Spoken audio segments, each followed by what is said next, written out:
if Tucker Carlson suddenly decides that he wants to vote Democrat or he wants to start writing some fucking checks to repair the harm that he has spent his entire career facilitating, I'll take the check. We rolled out a Patreon, and when the Patreon hit the minimum wage in Pennsylvania for a month of minimum wage, then I said, okay, now I can take the risk. He was also known for giving artists cocaine and giving these disc jockeys cocaine. So he was fired from CBS for all of that. Then he was just, he got a slap on the wrist, didn't go to jail, was hired by... well, of course he did it. Am I adding to what is actually happening in the discourse? Does my white ass need to say it? These are three things that I need to have. Wait a second, Alex. Can we run that last one back? Let me fix it. Welcome back to Let Me Fix It, the podcast that says if Black children are old enough to experience racism, then white kids are old enough to be taught about it. I'm Francesca Ramsey. I'm a TV writer, an actress, a producer, a content creator, and a social media strategist. And I'm DeLon Grant. I'm an actor, a singer, a writer, a photographer, and an educator. And we've talked about this a lot on the podcast. There was this article in The Atlantic that I shared a few years ago with a colleague of mine when we were having this discussion about Black. I mentioned this on the pod, but I just it was like in your dressing room when you were in the show. Yes. Yeah. And it's just so interesting to think that like one group of kids should deal with what we've all inherited versus everyone. So I said this very recently on the podcast, but I couldn't agree with this more. Who sent that tagline? This was left as a comment when we were talking about David Oyelowo and like the history of slavery in this country. It came from Queen Kente 8324. Ooh, can I see? Woo! Yes, I can. Hello. So thank you for leaving that. Readers. Talon, it's happening. It's happening. It's getting bad. It's the screen all the time. Yeah, it's Fran, just, totally. it's so much. But class, don't forget, you can email us a tagline to letmefixitpod@gmail.com. You can do it as a voice note and we might include it on the show, or you can just send it to us as text or right here in the comments like Queen Kinte did, because we love hearing from you.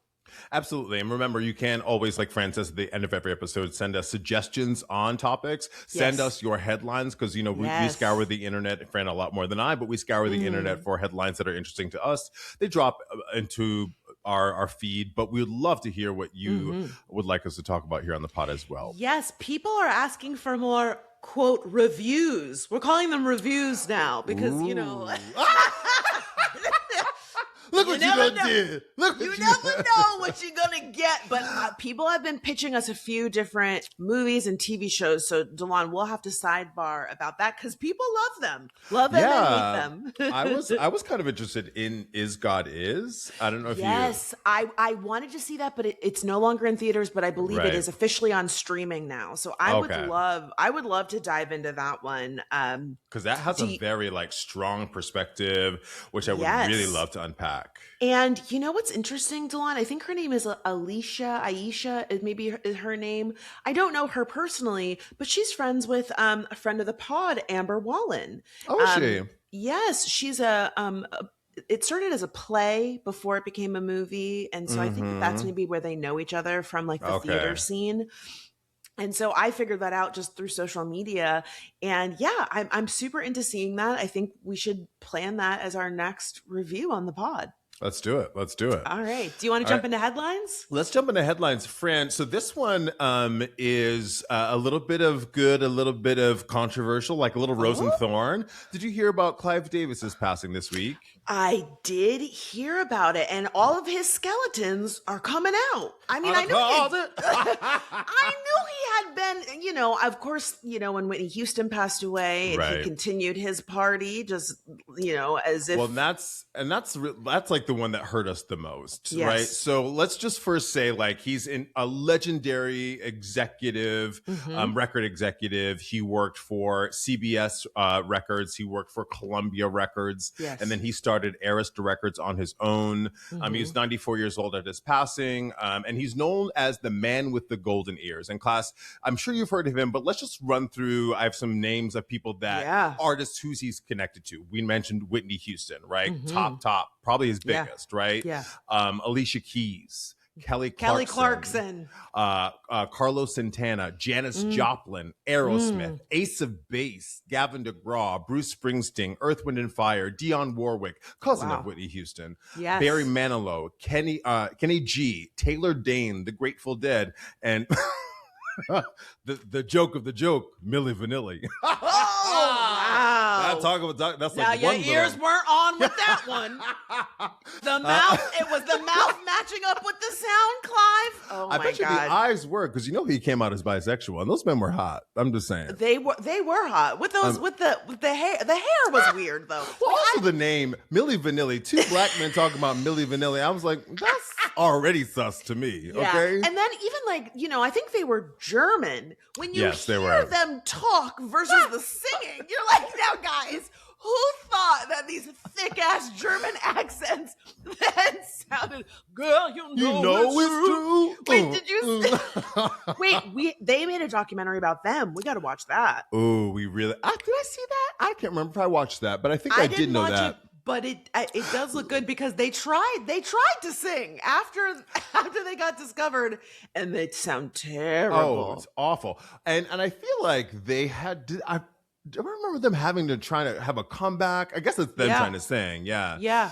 Anyway, I'm down to do that. I'm so down to do that. So that was one of his failures. I think that very public failures. Yes. But like I said, he was the CEO of Columbia Records. He founded Arista Records.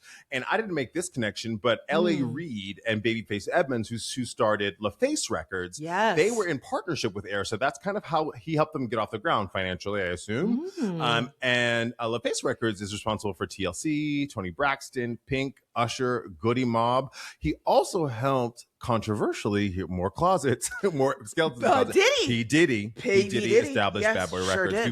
We'll leave that where that is. Yes. Because the AP had this really cool article that I'm going to continue to give Clive his shine. Right, there are 10 songs that memorialize Clive Davis, and I want to list those as well. Top right, I Will Always Love You, Whitney Houston, via Dolly Parton. Smooth, Carlos Santana with Rob Thomas of 1999. Freeway Love, Freeway of Love. Oh, yes. Aretha Franklin. Piece of My Heart, Take It. Take another little piece of my heart now, baby. Blinded Light. Y'all might know. I don't know this Bruce Springsteen. I don't know. I couldn't tell you one song. I can't. I don't know a Bruce Springsteen. I don't know this man. Sorry to that man. Fallen by Alicia Keys. Mandy by Barry Manilow. Don't know that one either. Oh, Mandy, and you take and you take and you take it. Oh, Mandy. Did you take that off? Is that how it goes? That's the song. Oh my God. I've never heard it in my life. Oh, wait. Also, class, you get points if you can name one Bruce Springsteen song in the comments. Yeah. We will give you credit for that because I can't name one. I just got into it with this with another coworker of the show I'm doing. He asked me about this musical, it's a very black musical called Ain't Misbehaving. And he was like, yes. Oh, Ain't Misbehaving, blah, blah, blah. And I was like, yeah, I know it. He's like, well, you don't know this and this. And I was like, no, we're not doing that. We're not doing that. He's like, what do you mean? I was like, he was trying to quiz you. Well, people always go, well, why don't you know that thing? You should know that thing. No, I know what I know. I don't have to know anything. You know what I mean? Yeah. Especially when it comes to pop culture things. Like, I don't know Mandy. I don't know Bruce Springsteen. We're not in competition. It's okay to not know things. Thank you. So Piano Man, Billy Joel, blame it on the rain. Milli Vanilli. Yeah. Great song. And then Since You've Been Gone. Now, friend, do you know about the controversy around Since You've Been Gone with Kelly Clarkson and Clive Davis? No, but you know what's interesting? I went to Catholic school with the girl who wrote Since You've Been Gone. Yeah, Allie Tamposi. She's written a number of songs, pop hits. She's written a bunch of stuff. But yes, we went to St. Anne's together.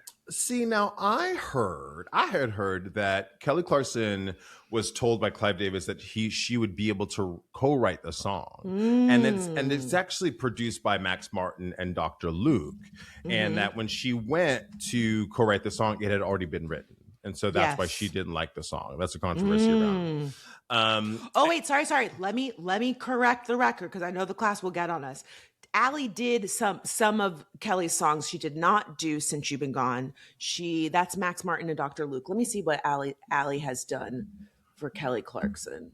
Yeah, you better Snopes yourself, because you know they're coming for you. She did What Doesn't Kill You Makes You Stronger than a little tall. That's also a bop. Go ahead, Allie Tamposy. Yes, that's Allie. Now listen.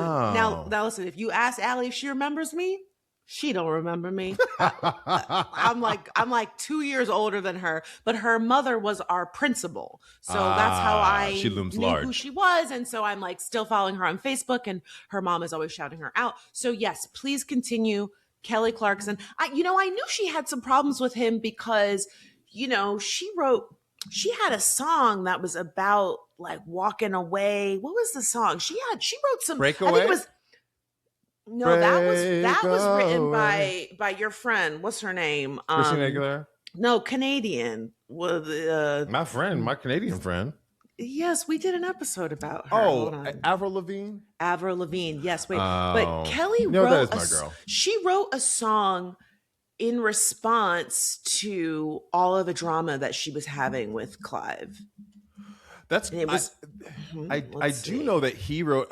He's written a couple memoirs, but the last one he wrote had this whole section that Kelly wasn't even aware about, where he was talking about her breaking down in tears because she hated the song so much. And then, the narrative being, or the mythology around it being, but it was her big hit that like really made her who she is. Yes. And she was like, that's not how that happened, Clive. Thank you for that, but that's not how that happened at all. You actually lied to me about what I would be able to do with creating the song. I mean, in the end, it doesn't matter. It's a hit, right? Yeah. Here's some controversies. So he was fired from CBS Records, which was his first big, how he grew up in the record label industry, for allegedly using company funds to to bankroll his son's bar mitzvah. Oh yeah, you do. And then he had some ties to the mob too. He did, and the payola operation. Which do we know what payola is, Fran? Define it for the class, because I have an idea, but I might not know the exact phrase. Payola is the process that happened in the mid 20th century where a record executive, or usually record executives, would go to DJs, disc jockeys, and pay them to play a song more than any other song. This is illegal because it's pay to play, right? Right. He was also known for giving artists cocaine and giving these disc jockeys cocaine. So he was fired from CBS for all of that. Then he was he got a slap on the wrist, didn't go to jail, was hired by... of course he did it. Right? He was hired by Columbia Records, and then he started Arista Records. Like I said, he came out as bisexual at 80 years old, and people were kind of championing that. Some people were like saying, hey, you could have done more if you come out earlier, but people's journey is their journey. Yeah. And then, like you said at the top, like in 2012, he was having this pre-Grammy gala, and Whitney Houston dies in her hotel, and he's like, the show must go on. We're still doing the party. Keep the party going. Keep the drinks flowing, which is really, really tragic and heartbreaking. So a big figure in our culture and in the music industry, a titan, but also like a really somewhat controversial character as well. Yeah, and I think it's important to hold space for both of those things to be true. Yep. That's the thing that we talk about a lot here on the show. We can acknowledge that, he did a lot of important things in the industry when it comes to like discovering and breaking artists. But Kelly Clarkson is a perfect example. And some would argue, not just what he did during Whitney's passing, but some of the turmoil throughout her career, where it's like the people who are able to make money off of these artists, unfortunately, it seems often that they know the realities of, we can make almost as much money, if not more, off of them dead. So I don't actually care. I'm not going to make sure that, someone needs to intervene. They're adults ultimately, but like when you see an artist who you are supposedly shepherding their career, you need to be able to say, we need an intervention. We need to step in. What's going on here? But a lot of times they just don't care. It's only about the money. It's always about the money. I mean, I would say the same thing about Janis Joplin. Like, I haven't watched anything about her career, but like, what a voice. But, she's part of the 27 Club. class. If you don't know what the 27 Club is, there are a lot of artists, musicians in particular, who have these drug issues, or not only drug issues, but some of them die in tragic accidents. But 27 seems to be the age. Janis Joplin had a really bad heroin problem, and she overdosed at 27 years old. It's crazy, you know? And you know what's so wild is, like, when I was a kid, hearing 27, that felt so old. So old. But 27 is not old at all. It's young. If someone came up to me and, like, a guy that I was interested in, they were like, I'm 27, I'm like, oh, God, you're yeah, sorry. Right? It's not going to work. Crazy. So Clive, may you rest. Thank you for your contribution, but we're also going to identify the ways in which you left a stamp. Yeah. What about you? What's your headline? I wanted to talk about this Tucker Carlson announcement. Did you hear that he has said once and for all he is done with the Republican Party? Oh, God. I know. Well, anything to stay relevant. Anything to stay in your ear. What? And look, you and I are simpatico here because I have seen way too many people, too many left-leaning people, too many Democrats being like, we need to embrace Tucker Carlson now that he's walked away. And it's like, no. We are not giving out cookies for the bare minimum, because in this very interview, he was on the Can't Be Censored podcast, which, like, shut up. I don't, like, get over yourselves. Just these, fake handcuffs. Oh, I can't be censored. Sir, on the podcast, he said that he's not going to support the Republican Party, but he was very quick to clarify that he was not voting Democrat either. So again, this idea of, yes, he has been critical of the Republican Party, but he's really only upset because he's been burned. This is not was boosted out of it, right? Because he was boosted out. And again, look, he has been very critical of the U.S. sending aid and money to Israel for bombs. But spoiler, that's not new. That is only, it's this contrarian opinion that I think he's using in order to position himself as like a voice of reason, because the rats are jumping off of the sinking ship. Right. They know that Trump's days are numbered, and they want to make sure they can cover their ass once he's gone. And again, I still maintain that Tucker Carlson wants to run for president. I hope it doesn't happen. Trump is the blueprint, but I also, yes, not only is to use your metaphor, are the rats jumping off a sinking ship, but I think, like, MAGA's imploding, right? Yes. Because, like, the numbers are the numbers, meaning the economy is not doing well. None of us are doing well, and there was a promise on day fucking one. Yes. On day one, the war in Palestine, the genocide was going to stop. We would have the grocery problem fixed. And no more wars. Forever wars. Gas prices are going to go down. All of this stuff. And none of it came true. What he did was he, put algae in the reflecting pool. You know what I mean? What a brilliant metaphor for, like, his shit show of an administration. Half of the White House is still in demo, right? Yes. Where he wants this quote unquote ballroom. So he's just really, he's a disease. He's a disease on all of it, and MAGA as a result. We see it didn't have any foundation. And all of these people, Candace Owens, your best friend, all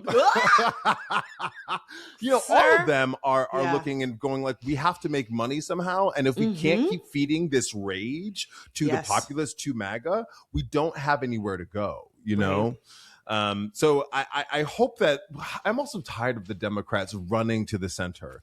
Like, thank you, because what you need, and like we have said this so many times, and I will say it till I'm blue in the face.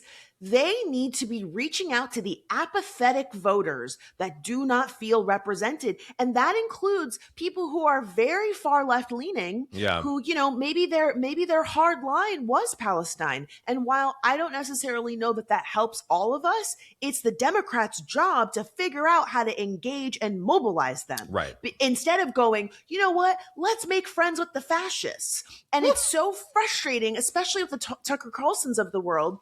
This man is a bigot. He is a racist. He is a homophobe. And I'm so tired of white liberals telling black and brown people and telling queer people that we need to suck it up and be friends with these people. Absolutely the fuck not. Y'all can do that work if you want. Those are your mommies and daddies and neighbors and husbands that you need to repair those bridges with. And that's where it is. Hello? That's where they see those people in their own family. And that's where they're like, no, we actually need to build a bridge. No, there was never a bridge. There was never a bridge. So I don't understand why I'm expected to do Jesus's work as a contractor. Okay? No. You find all of that hope, all of that stuff that you do in Christianity, and you build that bridge. I'm going to stay over here and try to stay safe. I'm going to stay over here and try to stay sane. I have bills to pay. My student loans are coming due, okay? As soon as y'all start saying we, I'm like, y'all speaking French? Who are you talking about? I'm not doing that work. And you're not going to browbeat me into building community with these people. And every single time I say it, there's this insistence of, well, that's not fair. Life is not fair. Life is not fair. If Tucker Carlson suddenly decides that he wants to vote Democrat or he wants to start writing some fucking checks to repair the harm that he has spent his entire career facilitating, I'll take a check. It doesn't mean that it doesn't mean we gonna be friends. You know what I mean? Like I would love to see the repair of the harm. Saying that Donald Trump is unhinged and it's, genocide is bad, great. Bare minimum. Yeah. You're not getting a cookie from me for that because, tons of people have said that already. Yeah, and it's something we already knew. It's something we already believed, and you try to propagate the converse of that. You were like, no, he's actually great. You've been gaslighting us this whole freaking time. That. Very, very that. And you made a lot of money. You made a whole career on being quote unquote controversial, which racist and bigoted. Yes, you made a very lucrative career and you are so wealthy that even if you gave us a chunk of your income and you donated it to the Trevor Project and the NAACP and Planned Parenthood, like actual organizations that are doing work to repair the harm that you have caused, you wouldn't even feel that money out of your bank account. Yeah. You would still be very wealthy. So miss me with that. All right. Well, listen, class, this week, class is in session, and we have a very special guest. He is a Philly-based comedian who has amassed millions of followers with his hilarious, no bullshit, downright manic rants that always manage to capture exactly how we're feeling. You might know him as the host of Crashing Out with Phil DeFranco, or the Too Many Tabs podcast with his brilliant wife, Mrs. Pearlmania, or just as that yelling guy from the internet. Please welcome to the pod, Alex Pearlman. Yay! Thank you so much. Welcome. Oh, that was the best intro I've ever had for any podcast. Really? Yeah, usually typically I go on podcasts that are like some guy I've done stand up with for 20 years who's like, will you come on my show? And they're like, you guys might remember this next jerk off. And that's usually how I'm brought in. Or they're like, this next person is one of the great minds. I'm like, please stop. No, I'm just a jerk off. I want the middle. And this is perfect. You plugged everything. I don't need to do this anymore. So that was great. Check out crashingouttour.com. I'm out of here. No, thank you. No, I'm so excited to be here. I'm so happy to have you. So excited to have you here, Alex. Before I knew you and Fran were friends, I was such a big fan of your work. And I didn't know that Fran was telling us about your pivot, right? So pivoting is a big thing we talk about here on the podcast. Yes. Everyone's career is not linear. It's not in a straight line. And yours is a perfect example of that. You started as a stand-up. You're still a stand-up. But you walked away from it for a little bit and got a 9 to 5. And then TikTok slowly pulled you back to comedy. It's so fucked up. It's so fucked. Well, it's one of those things. You know what I say is when you're trying to put together a puzzle, like a jigsaw puzzle, and you get stuck and no puzzle piece seems to, and you get up and you walk away, and then you come back with your coffee and you go, oh, it goes right there. And then you finish the whole thing in like 30 minutes. That was kind of how it felt. So in 2018, I opened up for, you guys know Tom Green? Yeah. Who's on MTV? Yes. Yeah, okay. I never assume anybody knows anybody because of the way niches work. That's why it's a good assumption. Also for the audience out there, they may not know. He's a Canadian. They also might be 12. Yeah, they might be 12. But mentally, a lot of people are. Well, but yeah, he was a Canadian comedian, very early internet guy. He did some stand up. I opened for him. It was great. When it was over, I was sitting there with my little hosting check of $50 a show. So I had $250 burning a hole in my pocket. I went to my day job on Monday and it was benefits day. And they were going over the benefits, my health care, my 401k, the gym membership, all these little things that added up. And I was sitting there and I was exhausted. And I knew I wasn't gonna be good at work that day. And I'm sitting there, I'm like, I'm risking all of this? for this. And then I just was like, I went home, I told my wife, I was like, listen, people I met who were starting to make it, I was like, they seem kind of miserable, like being on the road. I like being home with my wife in my bed. Like once you put a bed on credit, why am I sleeping on someone else's couch? That was my deal. The first time, every bed I ever had before that, it was a hand-me-down, or it was like moved in the bed. We paid for a pillow top, king size, paid too much for it. So when I went up to New York to go sleep on a futon in like a 5-person apartment, I said, I don't like this. This isn't me. No. Exactly. I was like 28. Yeah. I was 28, and it was like a basement apartment. I was like, this is gross. And so I finally just came out. I was like, listen, she had some dreams, about getting her degree and a specific career role for her. I said, I'm going to put my head down. I'll get this 9 to 5. Is fine. We'll grind at this. And when I'm 65, maybe I'll do the Rodney Dangerfield thing.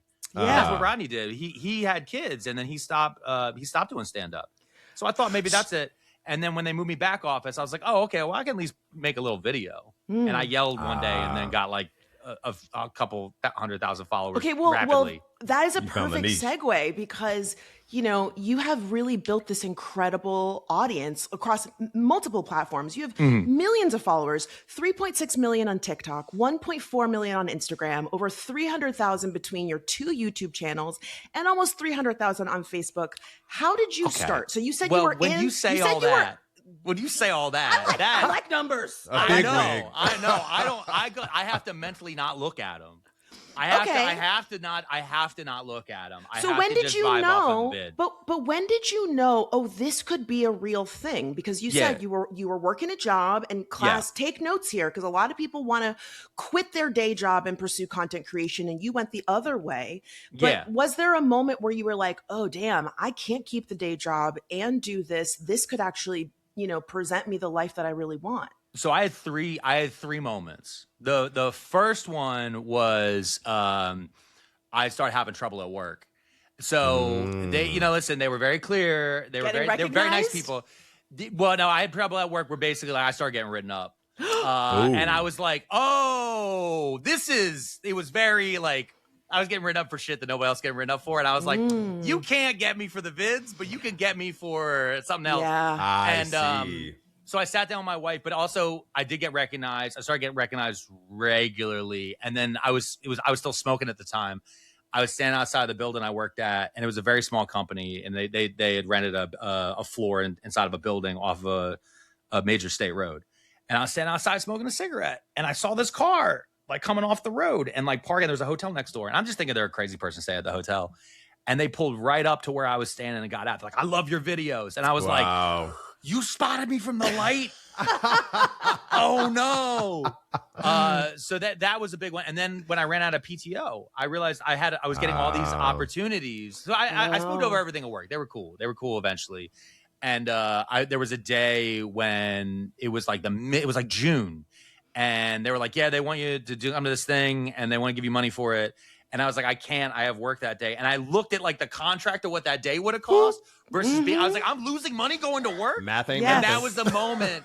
And so I sat back with my wife, and then we wrote out a business plan before that. And we decided to build out the podcast. I did podcasting before. I did stand up. I started doing my first podcast was in 2008. So like, and we didn't even know, we didn't know that podcast was actually hyper successful back then, because nobody had numbers. I did a podcast with a buddy of mine. We had 5,000 weekly listeners, and we didn't know that was a big deal because nobody told us what a number was. Right. And so we're like, this is our, there was no sponsorships. There's nothing. I love hearing that, because I think the thing that a lot of aspiring creators forget is that it's a long haul. They're looking for instant success. They're looking for instant virality. And most of the people who we all now know as household names have had long, winding careers where they've tried a bunch of things and they didn't work. Or they pivoted. And so that's the thread that we always like pulling. And they got to learn from a lot of failure. And that's the thing, is you got to learn from those moments. So for me, I mean, I worked with through stand-up. I had a lot of my contemporaries in the Philadelphia scene have gone on to become very big and do well. And it wasn't a direction I wanted to go in. And it was, I just had a different view of how I want to treat the material, how I want to approach the stage. it still weirds out friends of mine because I still every now and then drop in at open mics, and I still drop in at not bringer shows, but like showcases. And they're like, you didn't tell anybody? Don't you want me in front of your audience? I was like, I don't want to be in front of my audience. Yes. I need to make sure I'm still good. And I need to know that because like I know what my audience will laugh at. Right, I know what they will do. And I know how much grace they'll give me. Yes. Because like I've heard the pop, like there was I got to open for Patton Oswalt. Let me pick up that name real fast. Go ahead. Absolutely. But when they said my name, they go, you might know this next guy from yelling at you at your phone, Alex Pearlman. Before I wasn't even on the stage and they were screaming. Wow. And that was a guest spot. It was a late show guest spot. And I was like, oh. And then my next thought is like, I hope I can keep up with it. And then I proceeded to have the best set of my entire life. And to this day, I'm mad I don't have a tape. But like it was like that. That's a difference. And so I still like going to put myself through the nightmare of like going at an 11 o'clock showcase show. Because that's when you find out if you're actually funny. Class, you better take out your pen and paper and start taking notes. Because Alex is dropping a lot of gems here. Well, because I've worked. That's the thing. Is because I've worked. All three of us here. We've all worked. We've all had jobs. And I think there's a lot of people think that once, if I got a certain amount of followers, then I've got to work. Actually, the work is just different. The work's different. Like I got 2 podcasts. I'm going on tour, crashingouttour.com to 12 different cities. That's a different form of work. I'm a parent this time, so that's a different form of work. There's all these different things. But going back to my wife's and my business plan, when we built out the pod, we rolled out a Patreon. And when the Patreon hit the minimum wage in Pennsylvania for a month of minimum wage, then I said, okay, now I can take the risk. Wow. Because then I knew I had at least... my face. Because then I knew I had a base. I had a base. Yeah. Because listen, I first blew up on TikTok. They were trying to take that shit away every weekend. I know. And no money. And the whole time, my wife was like, "You got to have an Instagram." I'm like, "Mark Zuckerberg's evil," and she was like, "They're all evil, baby." So. Yeah. The methodical way that you are talking about your career, I think to Fran's point, is something that like we try to share with our class. Like I love that you were going to come back to stand up. You're like, when I'm 65, it'll be there. I have to step away from it to handle life and handle my family right now. And you kept chipping away at it, and then you found the niche, the yell, right? Online, you're known as Pearl Mania, and when you watch your content, you know why. You're known for these epic, high octane rants where you call out Republican hypocrisy and you explain tariffs and Ukraine and private equity and all that shit. It's so funny, it's so cathartic. Right, because we're screaming inside. Thank you for screaming for us, right? But it's also super informative, and as writers ourselves, Fran and I, we're curious about your process. Do you go in before you hit record and have an idea of what you're going to talk about, or is it just kind of like off the top of the dome? So it's a little layered. Sometimes it's just raw. Sometimes I just like fuck this motherfucker, and then but then I learned over time you can't open with that many curse words. Like they will because the algo. I mean, the big part of it is algo. I love your captions. You always change that's very clever. Yeah. That started off as algorithm. That was ban evasion. That was the first one that really popped for me. I kept having videos get taken down by TikTok. I kept getting account strikes. And the first one I ever did it for was the Mexican pizza rant, where I'm screaming about Mexican pizzas and Pizza Hut, KFC, Taco Bell, which now actually legit private equity just bought Pizza Hut. So this weird full circle for me. And there's like the minimum wage in Pennsylvania and all these different things in there. And I was like, this is a very funny rant. And I think I nailed that in 1 or 2. And I nailed it. My wife didn't even see that one. I nailed it, and I was heading to a stand-up show because I was starting to get back into stand-up now because like things were happening. And I was like, all right, so I nailed this video, and I'm looking at it, I'm watching it through, and I'm like, man, I cursed too much on this one because I don't think about how much I curse. I'm watching it back, and I was reading the captions on TikTok. I'm like, and then I started thinking about it. I was like, I wonder what their moderator is. I know it's not a person because it's AI. It's AI, yeah. And so, but I'm like, but what is the AI reading? And so back then in 23 late 22, early 23, I was like, I assumed that we were actually teaching the AI how to read and understand our accents by correcting the captions. So I went in and I changed it tastes like shit. I changed it to delicious. This thing that I started just changing. And also the other thing I discovered is I'd had a video that popped real big about, I think it was CVS. I was bitching about CVS, but CVS had just done a major advertising with TikTok. and I watched TikTok kill my video. They didn't take it down; they killed it. Yeah, Nobody TikTok has a heater. They have a heater button. They've told us about this before, a heat button. And if they have a heat button, that means they have a chill button. And they chilled the fuck out of it. You can tell. Francesca, you've had it. You guys 1000%. You see a video start to take off, and you go, "Oh, baby." Yeah. Oh, well, and again, I'm gonna point to the class and say, notice that Alex is talking about if something does well, he's looking at it and saying, why did this do well? Yes. What can I replicate? And then he's applying I'm doing it that afterwards. And I'm doing it afterwards. Yes. Because my wife and I talk about this all the time.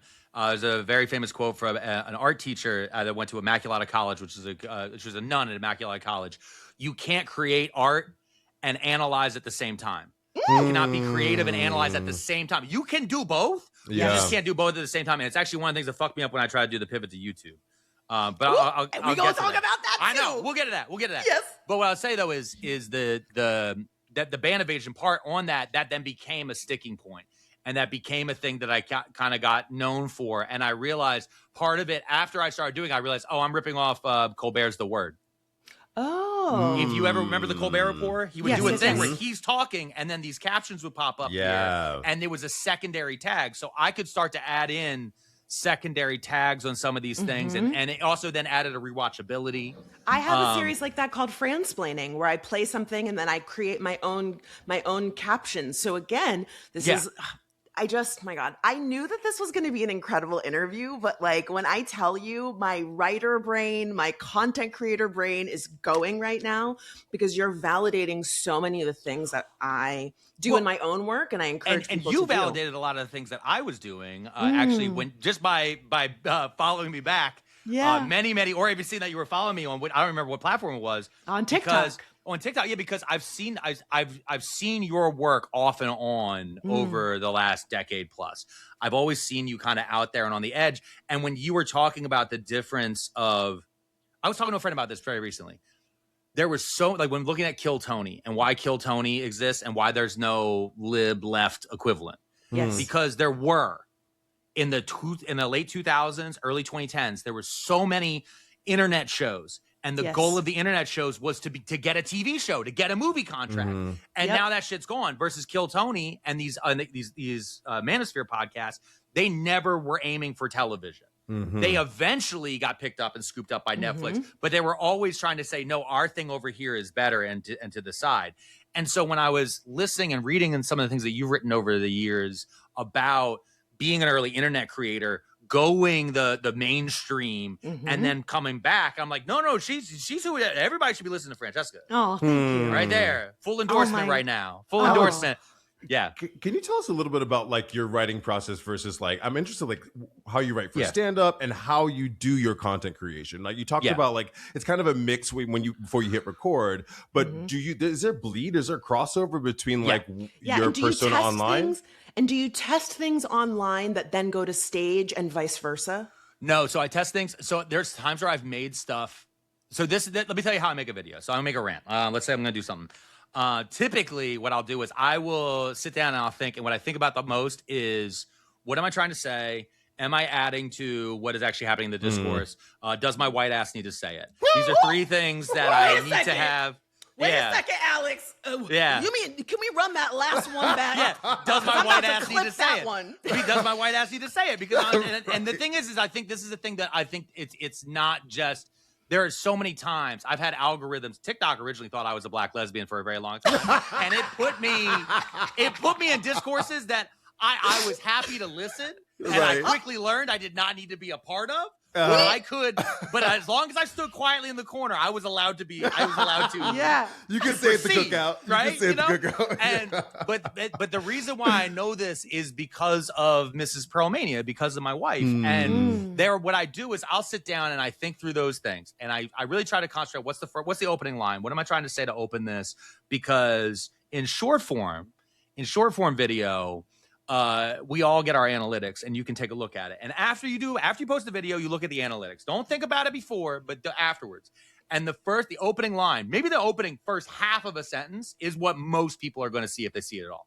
So if I got a video that got 1 million views, 300,000 people, or actually probably even only 300,000 people made it to the second sentence. So I need to make sure that first sentence. So like I've been screaming at a lot of people who fight misinformation. Yes. by yelling at them all the time. Like, do not put the bullshit first. Don't push the misinformation. Don't open with that fuckhead at the UFC fight saying Michelle Obama's a man. Right. Open with, there was a fuckhead at the UFC fight saying some bullshit. Now, I need to show it to you because you won't believe me. Now play it. Yes. You have to prime them first and get them ready, because if I play him saying that bullshit first, all I'm doing is giving him my platform. And it's the same thing with that first sentence. So I spend a lot of time doing that and thinking that through, the hook. And the hook is very similar to the headline of a newspaper, and that's how I view it. Then I go and I film that video. If I like it, I love it, I think it's great, awesome, I'm probably going to post it. But if my wife is home, I take it downstairs and I show it to her. And this is what I recommend to a lot of people, actually, is find somebody in your life that you love, that loves you, respects you, and understands you, and show it to them. Because oftentimes what I've had is my wife has watched a video that I made and she goes, this is very funny, I understand what you're trying to say, but you use this phrase here in the middle, and to me, that sounded like you said this. I go, well, that's not what I'm trying to. She goes, you hear that 40-year-old white man? You're trying to do that shit. And I go, you're right. And then I dial it back and I come back. And then sometimes actually in that moment, in that edit, we get something even funnier. We get something that's even better. And oftentimes the last part that she has to do for me sometimes, though, is straight up just, she goes, this was very good, but it wasn't silly. And she goes, you need your forehead kisses. And she gives me some forehead kisses because that's where the silly lives. And then I go back upstairs and I do it again because there's little things. If you're not smiling at the open, if it's flat, I'm screaming. Nobody wants the whole time. You need somewhere to go. You want to have ups and downs. You want to have, there's a musicality to it. There's things that you want to do. And so I try to tell everybody, you're seeing one take. It's not the first take. Yeah. And then there's times where I've shown her one of those videos and she's turned back to me and she goes, this is very good. It is not for short form video. This is not for the internet. They will not be able to understand this. But if you were in the room with you, they would, and you could get the feedback of the room of how to explain that. And that's for longer form stuff. And also just like, there are moments when you're in stand up, when you're in a room, the crowd is bought in. You know what the crowd has heard until that moment. They've been on a journey for 45 minutes. Now I can say that all trains are boys. Right? But because I got a joke about this, about how all trained, because I earned it. You earned their trust. And also at this point, we've already said so many off the wall things that if that's the thing you're going to flip out about. But if you see a TikTok, I open up and go, all trains are boys. Then the next line, people are going to be like, okay, but hold on, wait a second. Right. How dare you? Yeah. And then before you know, there's an entire discourse is there, and now Christian Divine is involved, and it just doesn't end. Oh my God. Listen, I have so many thoughts and feelings, but again, you've really validated a lot of the things that Delon and I talk about here on the pod, because it is so important to have somebody who keeps you grounded, you can bounce ideas off of, and isn't going to blow smoke up your ass. And I think for a lot of creators, they make the mistake of relying solely on their audience or solely on other creator friends, and sometimes they'll set you up. Because they know that your fuck up is going to lead to some views and discourse. And so they're not actually telling you, yeah, you need to, don't post that. Take that down. That's not the take. That is super interesting. You also teed us up because we love games here on the pod. And so I've created a game in your honor. We've all heard of the Simpsons meme, old man yells at a cloud. So this game is called Pearlman yells at a cloud. I love it. What I'm going to do is I'm going to show you a cloud, and Alex, I'm going to ask you to yell at it, and Delon is going to rate the yell on a scale of 1 to 10. So there's a lot of wiggle room, but just play. Be your most authentic self. The first cloud is the world's first trillionaire. I'm not trying to get banned from the internet today. He's such a problem for me. He's such an incredible problem for me because of how this man, the control that he has through not only just his money and his government contracts and the fact that he is the most expensive defense contractor in America, but also just through his political power and the fact that so many other billionaires listen to him, and that this fuck ass South African Nazi emerald mine bitch. I hate this motherfucker. I can't tell you how many. China knows what I've said in the drafts. Okay, before Larry got it, I don't cut drafts directly in TikTok anymore. I didn't mind when the Chinese had it. Once Larry Ellison started getting a hold of it, I'm like, no, he's gonna send that right to Elon. I hate this man so much. I hate everything about him. I hope he gets bit by the alpha gal tick and he can never have a steak again. 10. I just need it. I need it. I hate him so much. No, you don't understand. His fucking AI called itself Mecha Hitler, and then he gave it anime boobs. And I'm the only person who fucking remembers that. And then the day after that, the Pentagon gave it like a multi-billion-dollar contract. My God. Fuck this man. All right. I think a 10 is more than 10. adequate. Okay. You know what it is? It's like, here's the keel, and you're bringing in all these Larry Ellison. But I gotta be very careful. But I gotta be very careful. That's the thing, is because like I'm from the Philadelphia region. I gotta be very clear about this. I'm not from Philadelphia. I grew up right outside of Philly. My wife's from Northeast Philly. People in Northeast Philly get real mad. And they're like, "What high school you went to?" Shut up. But we have a way we get heated, and sometimes when we say things, we're like, we got to make sure, because these community guidelines show up, and then before you know it, you're silenced, and you go, "What about the First Amendment? I thought it was America." And they're like, "Yeah, whatever, lib. You didn't say that shit in 2021." And I'm like, "All right, shut up." All right, next cloud. ChatGPT. Pearlman yells at a cloud. That is a cloud. That is a fuck. I mean, it's driving me crazy that we are somehow redlining the AI. That like the MAGAs going ChatGPT, but the liberals and Democrats are all going Claude. Anthropic. And I think that this is going to end up. I think ChatGPT uses what's the dash? The M dash. ChatGPT uses the M dash more than Claude, and so you're starting to catch these motherfuckers, and it's just driving me crazy.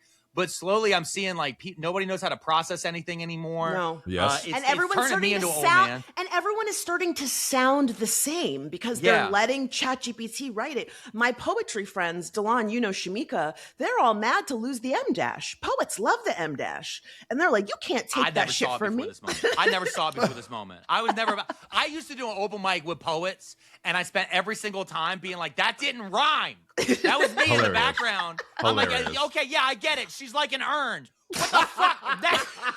And then she what? You yearn for the urn. And he'd be like, "No, she's like an urn. I appreciate her." That doesn't work, Mark. All right, Delon, rate this yell at the cloud. All right, I'm gonna give him an 8 for this one. I'm gonna give him an 8 for this one. A more tempered yell. It does make me feel. That makes me more old man. What are we looking at? Just social media. Social media. Oh God. I love you, girl. He said, "Hey, boo boo." Hey. Hey, you want social media? Thank you. I'm trying to slide it to your DM. Thank you for paying my mortgage. I heard that. I love this girl. No, I think the thing is here's what I'll say is I'm trying to get more of the online offline. That's why I'm doing stuff like the tour, but that's why I've been begging people more and more and more. That's why I miss malls. Yes. I want Talk about malls back. I want crowds of people. Third spaces. I want that third space all day. The social media. I think the thing that drives me crazy with social media is when social media first rolled out. Social media was a way that you could show your friends offline all the cool shit you were doing. And now social media is what you talk about offline about your online life, and I don't like that. I don't. Whenever I run into friends of mine and they're like, "Oh yeah, it's this," I was like, I hate the fact. I'm actually really happy that my son's not online, right? Like we got a 2.5-year-old toddler, and we don't post about him at all. And I love that. So when I run into friends of mine, I can tell them about the baby. Yeah. I can tell them what we did there. Oh, we went and we saw Thomas the Tank Engine, and he was real, and his eyes moved, and it was creepy. There's like little stuff like that we can do, that we can talk about, that we don't put on social, because there was so much of my life, especially when I first started doing stand-up, and I'd post about it on Facebook or Twitter or Instagram or whatever, and I'd run into people I hadn't seen since high school. I'd be like, "Oh my God, I haven't seen you in 10 years. What have you been up to?" And they'd tell me, and I'm like, "Well, let me tell you what I'm up to." They're like, "I know, I follow you." Yes. And I'm like, "Fuck. Yeah. Whatever happened to catching up?" Yes. Yeah. We just stalk each other. Or when they're like, "Oh, I saw you went to," and you can't even share the story, right? You're like, "Oh, Yeah. yeah, Man. I did see that." Yeah, I know. And that's why I can't be too mad at social media, because I would still be sitting in a cubicle being yelled at by a 67-year-old man who did not like going to Zoom meetings. But I do think that what I'm more angry at is the algorithms. Because I think that we need to have children need to be taught what an algorithm is and what how they're decision influencing influeing us to make you think one thing, and they're putting you in a bubble. And it really is that, the go outside of it all, that like you're getting a very limited perspective online that's not a true picture of what's actually happening in the world all the time. Did you see that Mosery turned on Instagram? You can see, according to the AI, what they put your bubble in. No, I did not see that. Yeah, he did. There's a thing you can go on Reels and you can click like these. There's like, of course, to get to it, it's insane. But I did it, and I was like, okay, what is my algorithm? They're like, you like stand up improv and you care about human rights, and I was like, all right, fair. Okay. But then I realized how many people like don't care about human rights for them to make it a filter. Well, once I realized you have a filter for human rights, then I was like, oh, this is why nobody knows about Delaney Hall. Yeah. Oh, this is why nobody knows about Congo and Sudan. This is why nobody knows about this shit over here. And that's why I'm like, oh. Mm-hmm. And that's the thing I've like slowly learned. But a good reminder that when people are like, why is no one talking about this? It's like, well, it's not necessarily that no one's talking about it. It's that you aren't getting access to it because the algorithms are prioritized certain things. And my answer to all of them at the same time is if you don't see anybody talking about it, then you talk about it. You should be talking about it. Yeah. Mm-hmm. Yeah. I'm giving Alex a 12 for this one from, hey. Yes. but also like the thing that we've been talking to you for 30 minutes, right? The thing that I'm getting to know you more as a person is like you're saying real shit, and you're saying it's also funny, like we said, and like the part of the interview, and it sinks in. It hits. I appreciate it. Yeah. All right, next cloud, the World Cup. Yeah. I did not know that corruption came with a trophy. Cause like this has been, it's been so fucking wild for so long. Like it's been building. I'm so mad. Not only the World Cup, the Olympics, 250. Why the fuck did we have to bring Donald Trump back for all this shit? Like this is generational, once in a lifetime level shit. And he chokes all the fucking fun out of all of it. I got friends of mine who've gone to the World Cup games. We got the World Cup games in Philly. Like we got one of the arenas out here. There's all these different things. We got the Fan Fest is a big thing out here. I don't even want to get fucking near it. I just don't, because I know that his stupid orange hands, his bruise-covered fucking Grim Reaper fudge-sickle knuckles are deep into this shit, and it drives me insane. And like the thing is like I fucked with soccer when I was a kid, but I did the same thing everybody else did, which is eventually like one day I just stopped doing it, and then I stopped fucking with soccer. And you're like, I could be at the World Cup right now if I could be at the World Cup right now. And like I had people call me and they offered me, they were like, yo, I can get you tickets, like blah blah, because like they got in the groups or whatever it was. And I was like, all right. But also, yo, fuck all these algorithms pushing this shit and being like, this German guy discovered Walmart. Fuck you. You've been talking shit on America how many years? Every single fucking Scottish person is walking around that. Dude, every single Scottish person is like, I found this place called Buc-ee's. Bitch, you were in our comments on TikTok asking us, shit. why don't you go duck another bullet at your school? Right. You guys don't have health care. Now you see why we got fucking Buc-ee's. We got fucking Buc-ee's. Yes. That's what we got. And no public transit. We got public transit. Please walk to the Meadowlands. Wait, walk to the Meadowlands in a kilt. Them eating all of our food and going, oh my God, yes, that's why we're obese. Yeah. Yes. Because salt and fat. You're welcome. My buddy Satoyo, I just did his podcast, is called Fight Nerds.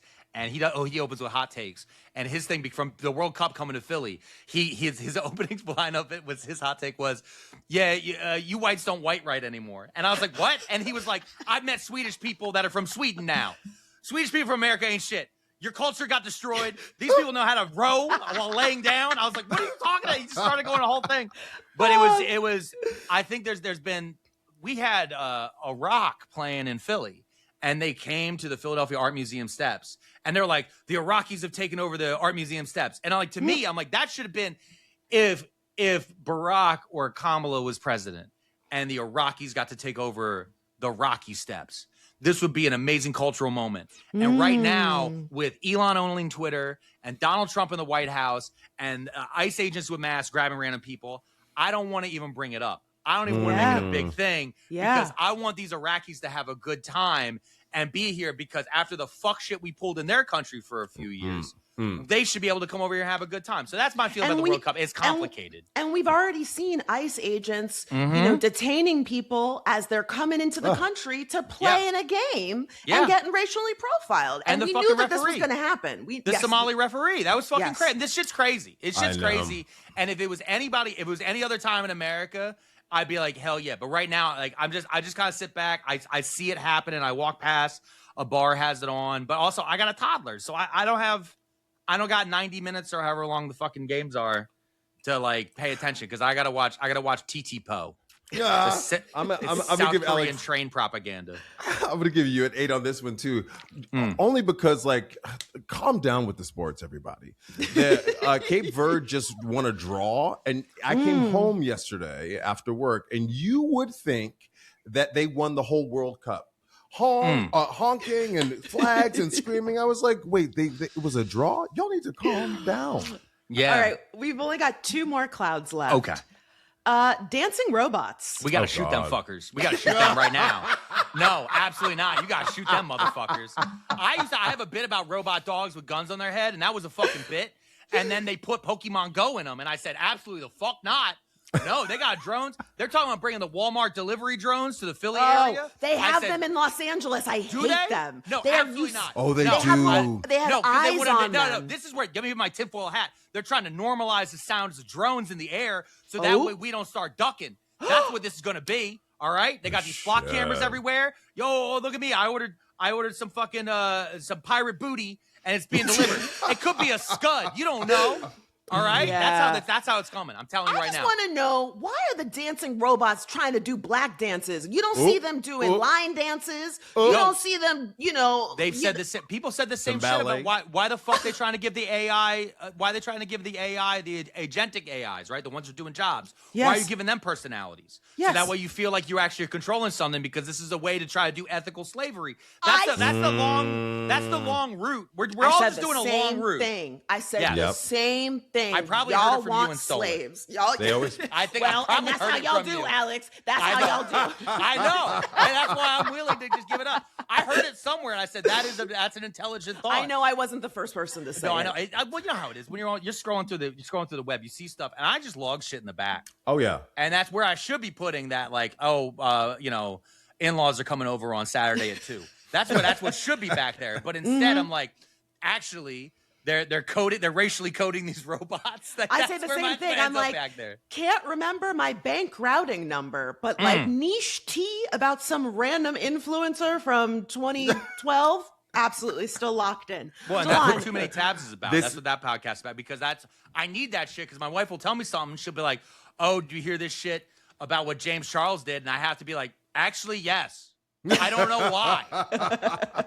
Meanwhile, Fran will be like, DeLon, do you know James Charles? I'm like, who? Exactly. So lucky. You're so lucky. I wish I lived in your world. I think this is a 10 too. I mean, shoot him in the head. Shoot him in the head. Right out the gate. But why is every one of these fuckless billionaires, every single one of them, they're all grew up nerds, right? They're all reading sci-fi. They all watch the Terminator movies. Every single one of them has the same moral. Don't do this. Right.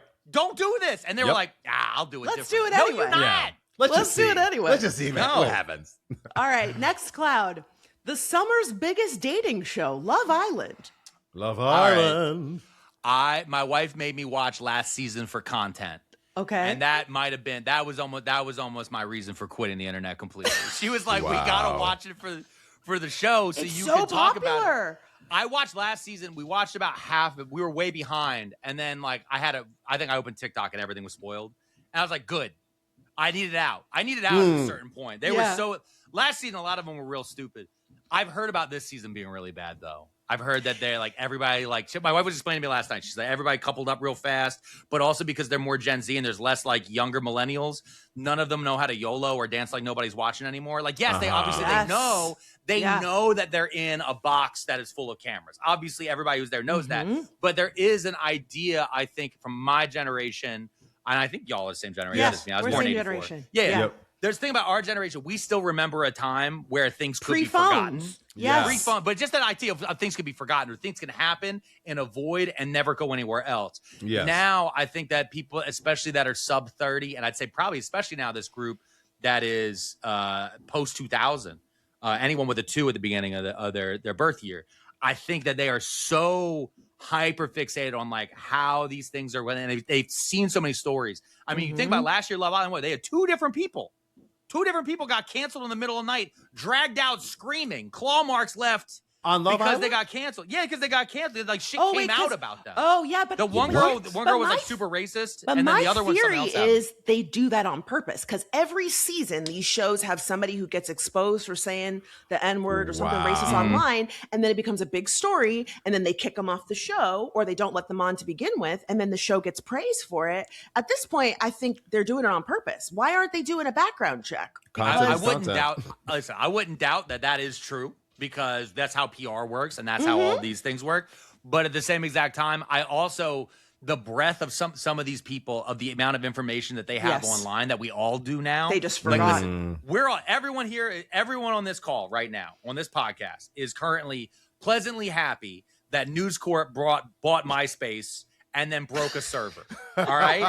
There is a picture of me wearing a fedora and a leather jacket in 2003. That I vividly remember. That was gone. My MySpace profile pic. I have checked everywhere. I cannot find it. Do not look.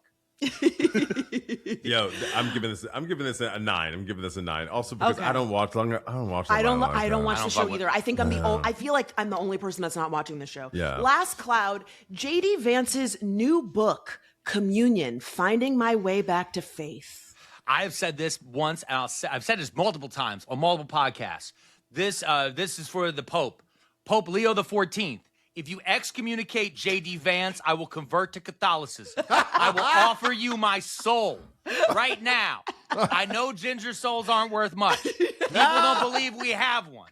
But I'm telling you, it's a delightful, delectable soul, and you can take this directly to Catholic Christ. Right now, all you have to do is excommunicate the heretic known as JD Vance, if that is his real name.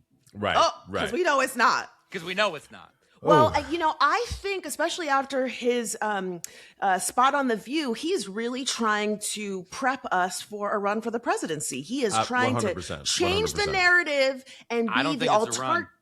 You think he's just going to replace? Well, I think. God willing. Listen, I think he's hoping something before 28. Yeah. I think he hopes he can sit behind the desk before 28. He is because here's the thing that drives me crazy. I should not be older than the vice president. I will never respect him. I will never respect him just for that fact. You want me to be older than How old is he? But beyond that, he's our age. He's 41. Yeah. I'm 42. So we're older than him. We're older than him. Yeah. Wow. Yeah. Wow. Yeah, he's the most unlikable. That's the thing. It's like, yeah, no, he's just he's so fucking evil. He's so fucking evil. But also, like, I was told evil was going to be cool and kind of sexy, and then this chud showed up. Like, what are you talking about? You know what I mean? Like, he's so dumb. He's such a fucking dork. He's so dumb and unlikable. And, like, look, fuck Donald Trump, but, like, what Donald Trump did well was that he had charisma and was doing all like the sound bites and stuff. And JD Vance is so like bumbling and not confident and like mush mouthed. He's so bad at this, and yet he's still trying to kind of rehabilitate his image ahead of, to your point, which I believe, Donald Trump exiting 6 Feet Under. Well, I'll just say exiting 1600. Just to be careful, all right? They're watching everybody. But what I'm saying is... That part. What I'll say is, though, is a thing I heard recently is about, Susie Wild, she's in charge. She's the chief of staff of the White House. Back in January, I think January and February, JD was fucking up everywhere. He was fighting with the Pope. He called Alex Preddy and killed Renee the last Good. Pope. He called him domestic terrorists. Yeah, he said all sorts of crazy shit. And Susie Wild looked at him and said, "You got to tweet less." And he responded to her. And he said, "You guys get off the internet. You guys shouldn't be on the internet as much." And he responded to her by saying, Donald Trump tweets all the time. And she goes, "Yeah, but he doesn't reply." Ooh. And I was like, oh, bitch. Because he was in the fucking comments. He was in the JD's in the comments. Yeah, JD's in there being like, actually. It's like nobody wants that.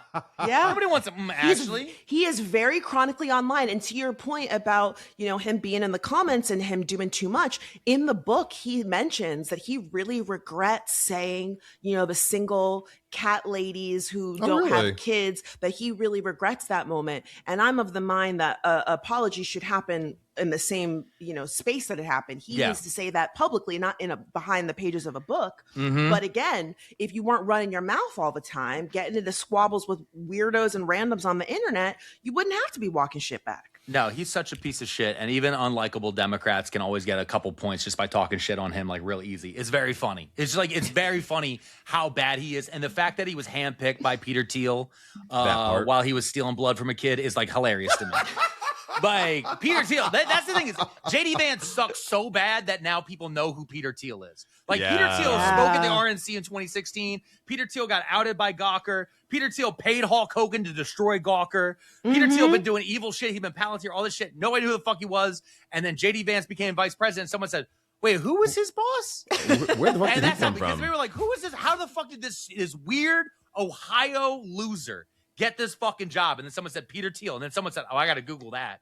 And now here we are. We're talking about secret dialogues and shit.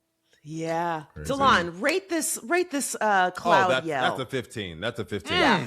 Because we are copacetic on everything JD Vance, because this not only is he a debate failure, right? But like it's the wish wash mush mouth that you were talking about, right? Yeah. You're saying one thing, you're defending Trump, you're coming out here, you're saying this is how it has to be, but he used to be very vocally anti-Trump. He was calling Trump a Nazi. But being very condescending, but then you go on The View and then you're like, but let's have a conversation though. Let's hold hands. I'm trying to sell books, So he's a sociopath, and what he does is that's called chameleon. Like, he does a chameleon thing where he mirrors the people he's talking to.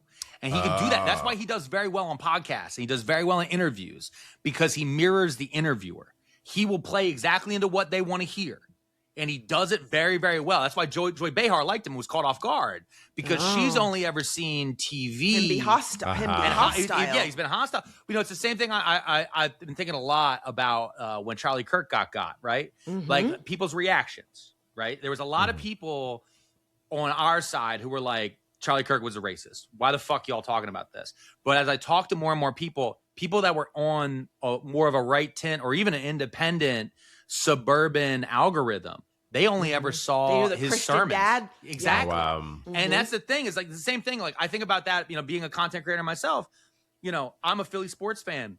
I can't tell you how often I've been talking about Philly sports since the fucking get-go. I remember when I first started blowing up on TikTok, when the Eagles lost the Super Bowl, I was posting about it and like crying on the back.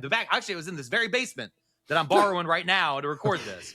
I was out there hammered, screaming, because Elon had just bought Twitter, and they showed Rupert Murdoch sitting next to Elon. I'm like, that's not good for the future, but the Eagles are going to win this Super Bowl. And then we lost.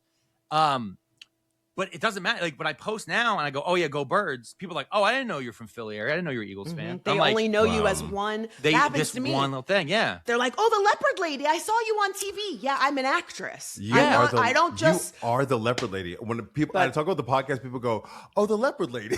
And I'm like, the leopard lady. But you're so right, where you get put into this one specific category, and people forget that you are a multifaceted person. And I think that's the reason why we were so excited to have you on the pod, Alex. Thank you. This has been such an insightful conversation. We loved learning about your creative process and your journey. There were so many gems dropped. Please tell our audience where they can find you on the internet. And also, you did a great seamless job of plugging the tour. Thank you. Please remind folks so that we can make sure to come out and see you when you are in our cities. Let's do that call to action right now. Yes. All right. Listen, all the content creators out there, you got to get your call to action. You got to know how to fit them in seamlessly. Crashingoutour.com.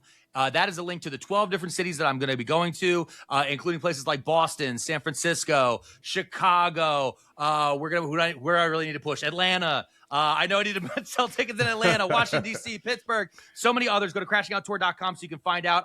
My apologies to Texas and Florida. We tried to make it work. We couldn't find venues down there. But I have two podcasts, the Crashing Out podcast I do with Phil DeFranco and myself, which you can find right here on YouTube or wherever you listen to podcasts. And also Too Many Tabs, which is the feeling. You guys know when you go to Wikipedia and you look up something like World War II, and by the time it's done, you're like, how the fuck did I get the Chef Boyardee? Boom. That's the podcast. It's me and my wife, husband-wife duo, sitting next to each other at a table, talking about the random different, internet wormholes we fall down and explaining them to each other and having a good time. But yeah, Crashing Out and Too Many Tabs are great pods, but crashingoutour.com, Pearlmania 500 for everything else. I gave too much information. Never give that many call to actions. It was amazing. We will also link all of those things in the description box. Alex, thank you again so much for being a guest on our show. You were incredible. Oh, no, I really appreciate it. No, this was validating for me. I just want to let you guys know. Thank you so much for reaching out.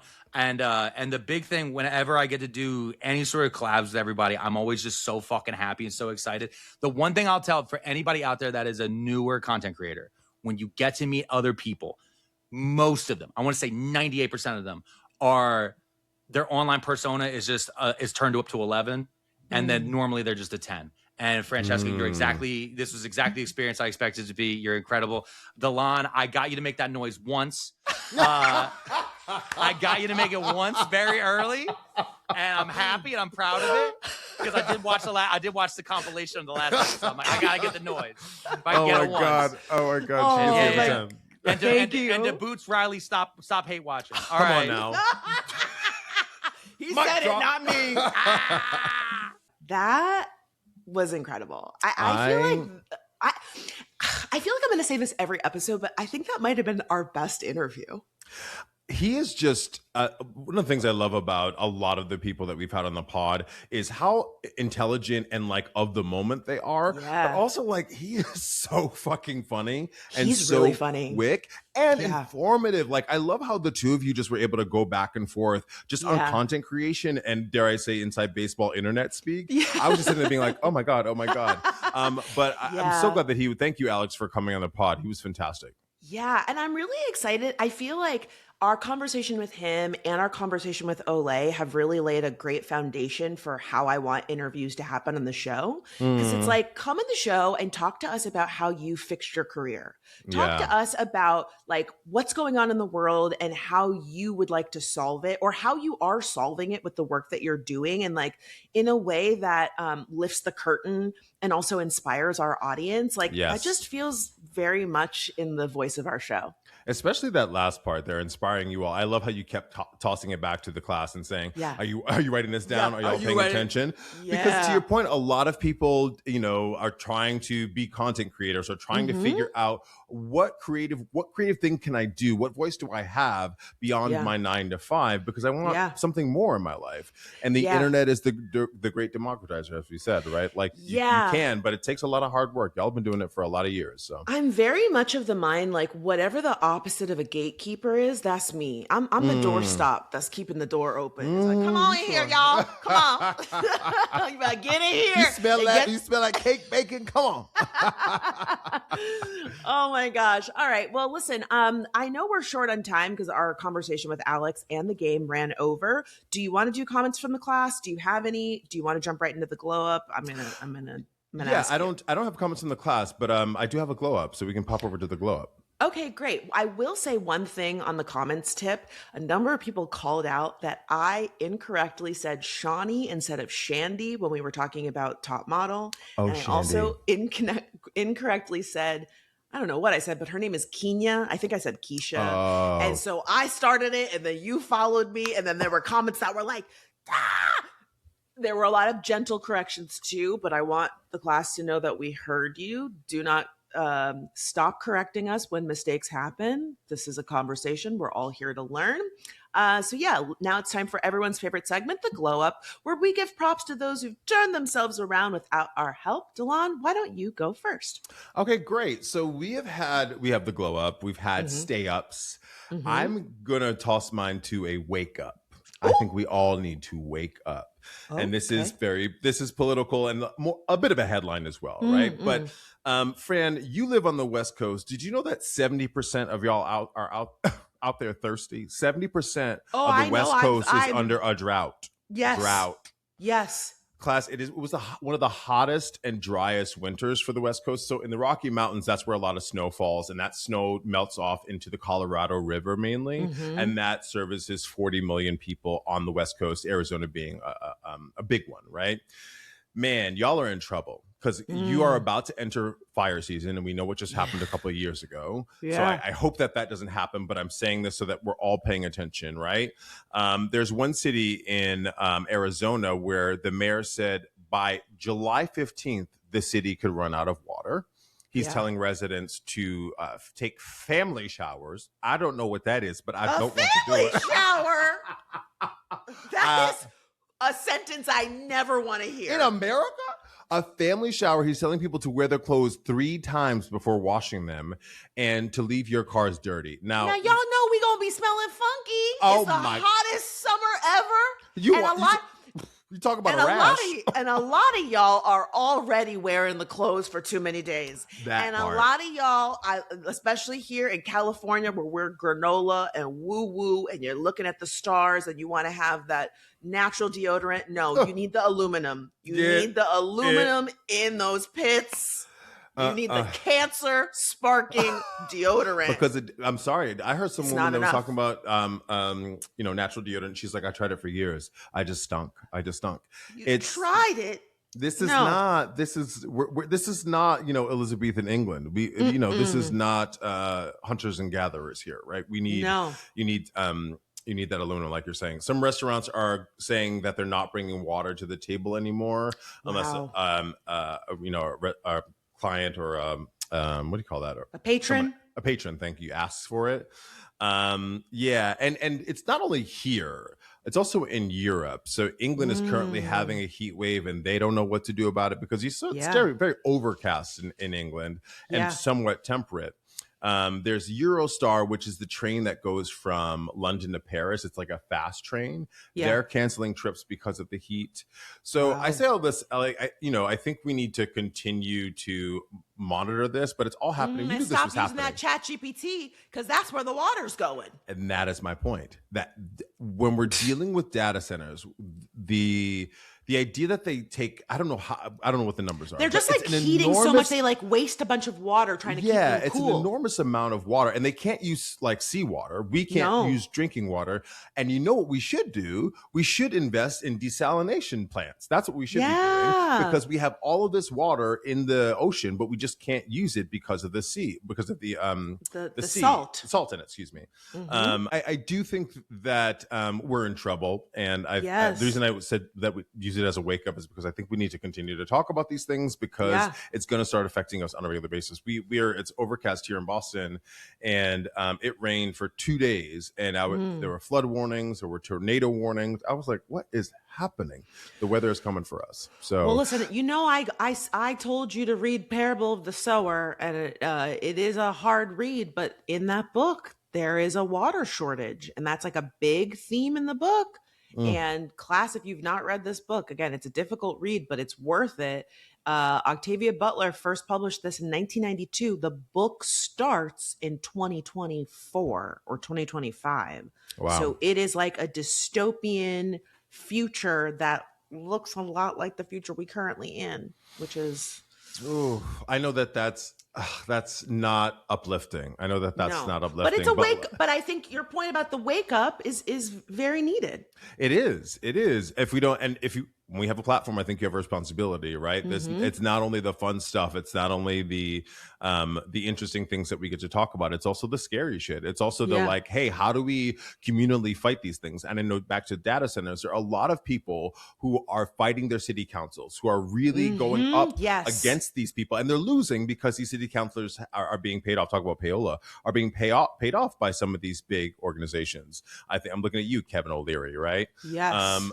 But people are fighting the good fight, and they're trying. But I think that's such a really good point in terms of like, what can we do? Class, you need to be aware of what is happening in your own backyard locally, and do the local politics, right? Like the midterm elections are coming up. We talk about that a lot, but making sure that you know who's on the ballot, down ballot, and showing up to those city council meetings and making your voice heard and getting a local petition going and like talking to your neighbors, because that's what's going to mobilize people in order to say, we don't want those here. And I do think we're really close to the AI bubble bursting, but we can't just like sit idly by and hope it happens. Like we have to actively say, we don't want these in our neighborhoods. And real talk, they're not doing this in Beverly Hills. It's in the Black and brown communities. Talk about it. That's where they're putting these data centers, and we all stand to suffer the consequences because it's polluting our air and taking up our water. You know what? I'll also say not only black and brown communities, now they're coming for the poor white communities and rural. The one with Kevin O'Leary is in Utah, and there were a lot of white people I saw at that city council meeting. So, that first they came for who, and then they came for who, and then they came for like all of us together. Let's kumbaya this shit and fight back. Kevin O'Leary, that motherfucker don't even live here. He's from Canada. He's from Canada. And how are you gonna ask Utah to do something, again, to your point, where you don't even live in that space? It's like a politician asking for voters in some state to vote for them. They don't live in that fucking state. It doesn't make no sense. Because he's in Trump's pocket and he doesn't want the shit in his backyard. That's for damn sure. All right. Well, my glow up is positive. My glow up goes to Lil Nas X. He has returned to the internet after a year-long break, and he shared very bravely and very poignantly that he has gone to rehab. He got diagnosed as bipolar. He's been taking medication, and he's just such a generational talent. Even as he's being vulnerable, he does it in such a way that is like funny and raw. And he said, as a Black gay man who was diagnosed with bipolar, he feels like he's been living life on extreme hard mode. And that really hit me in the chest, because he really kind of talked about the fact that he had signs that he was bipolar, but he had really run away from getting a diagnosis because of stigma. And so the fact that he is using his platform to be honest with us and say like, hey, I did this work for myself. It's helping me. I'm in a better place. I'm excited about coming back with new music, is really, really powerful. And he is going to help more people than I'm sure he even is aware of, just by being willing to share this part of his story with us, and show that there's nothing wrong with being vulnerable. There's nothing wrong with asking for help. And I'm so thankful that he has an incredible family in his corner supporting him. That is what I wish for all Black people, all Black queer people. We deserve that. And I hope that, other parents take heed and see like what happens when you pour into your kid and you really let them be who they are. They can achieve great things. And Lil Nas X, we are rooting for you. I cannot wait to see what you do next. I went to his concert and it was incredible. It was so fun. He really impressed me. I see great things for him. And I will have a ticket to whatever he does next. I will be listening and I can't wait. Oh, congratulations. Welcome back. I'm glad. I'm really, really glad to hear that, Yeah.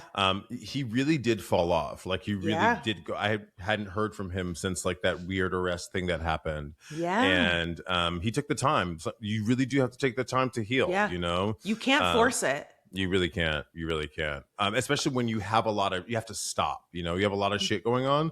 You have to stop, especially when you're living at that scale, where it's a lot of people depending on you and fans and all those things. It's a lot of pressure, So go ahead. Congratulations. I'm here for that. Well, listen, this was a really great episode. Class, tell us in the comments what you thought about our new game with Alex Pearlman. Make sure to hit up the description box where we shared his podcast and his upcoming tour. Make sure you check him out in a city near you. Or you can email us, lemmefixapod@gmail.com, with a tagline or a story that you would love for us to explore in a future episode. And remember, if you are new here, hit that subscribe button if you like what you see, and then hit that notification button. I got the sequence wrong forever, but now we know. Subscribe and then notify. Subscribe and then notify.